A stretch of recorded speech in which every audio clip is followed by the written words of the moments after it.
Assalamualaikum warahmatullahi wabarakatuh. Hai teman-teman, pada video kali ini kami dari kelompok 5 akan menjelaskan tentang penerapan fluida dalam sistem pernafasan. Materi kali ini akan kita bahas bersama saya, Arini Andrawati, dan dua rekan saya, Nawal Kamilah Ismail dan Rodiah Amin Hamidah. Fluida diartikan sebagai suatu zat yang dapat mengalir atau zat alir. Digolongkan menjadi dua berdasarkan fluida yang tak bergerak dan yang bergerak, yaitu fluida statis atau hidrostatis untuk fluida yang tak bergerak dan fluida dinamis atau hidrodinamis untuk fluida yang bergerak. Seperti yang kita ketahui bersama, bumi merupakan tempat hidup berbagai macam makhluk hidup. Kebutuhan akan bernafas, makan, serta bertumbuh dan berkembang merupakan ciri utama yang dimiliki oleh setiap makhluk hidup. Kali ini kita akan membahas salah satu ciri utama dari makhluk hidup, yaitu bernafas. Nah, apa sih bernafas itu? Bernafas adalah proses keluar masuknya udara atau fluida ke dalam tubuh manusia. Pernafasan ini juga disebut sebagai respirasi. Proses pernafasan mayoritas melibatkan fluida.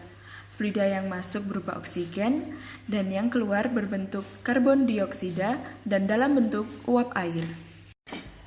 Mekanisme pernapasan manusia. Manusia menghirup udara secara langsung dari lingkungan sekitar. Proses pernapasan manusia ini mayoritas melibatkan fluida sebagai objeknya. Oksigen atau O2 yang dihirup manusia setiap harinya dapat digolongkan sebagai fluida.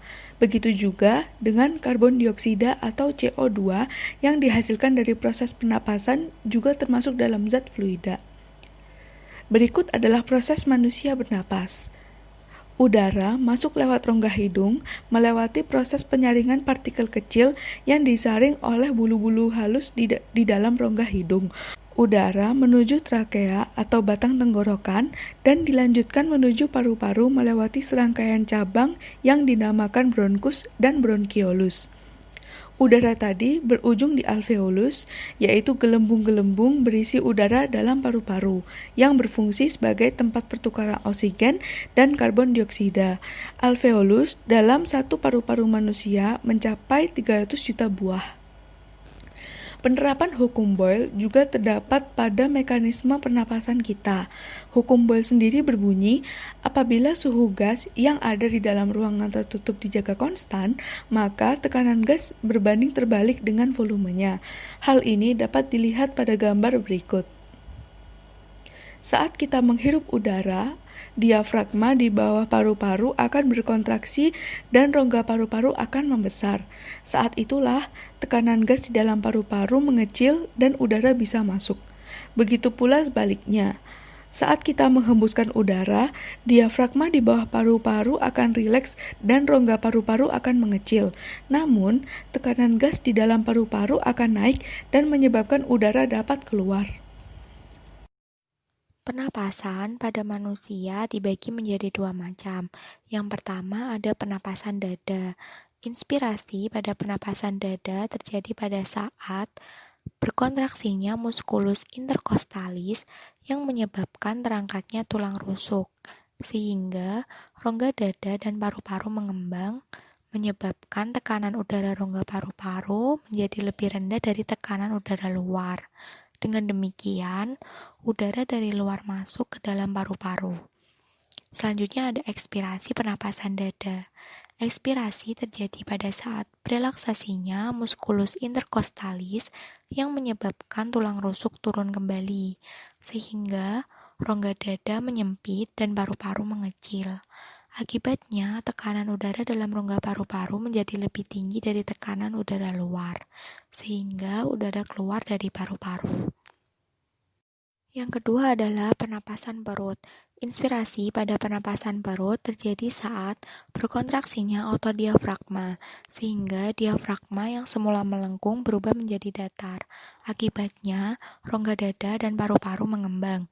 Tekanan udara yang rendah dalam paru-paru menyebabkan udara dari luar masuk ke dalam paru-paru. Selanjutnya, ekspirasi pada pernapasan perut.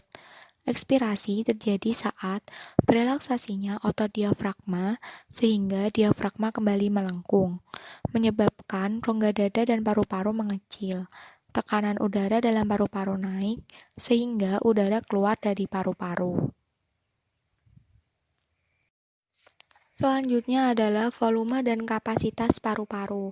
Volume paru-paru terdiri dari volume tidal, volume cadangan inspirasi, volume cadangan ekspirasi, dan volume residu. Volume udara penapasan pada setiap orang berbeda-beda bergantung pada ukuran paru-paru, kekuatan bernapas, dan cara bernapas. Semakin banyak volume maksimum paru-paru seseorang, maka daya tahan tubuh orang tersebut semakin kuat. Dalam proses bernapas, terkadang diperlukan penyatuan dua atau lebih jenis-jenis volume. Kombinasi dari jenis-jenis volume tersebut disebut kapasitas paru-paru. Kapasitas paru-paru terdiri dari berbagai jenis. Ada kapasitas inspirasi yang merupakan gabungan dari volume tidal dan volume cadangan inspirasi. Ada kapasitas residu fungsional yang merupakan gabungan dari volume cadangan ekspirasi dan volume residu.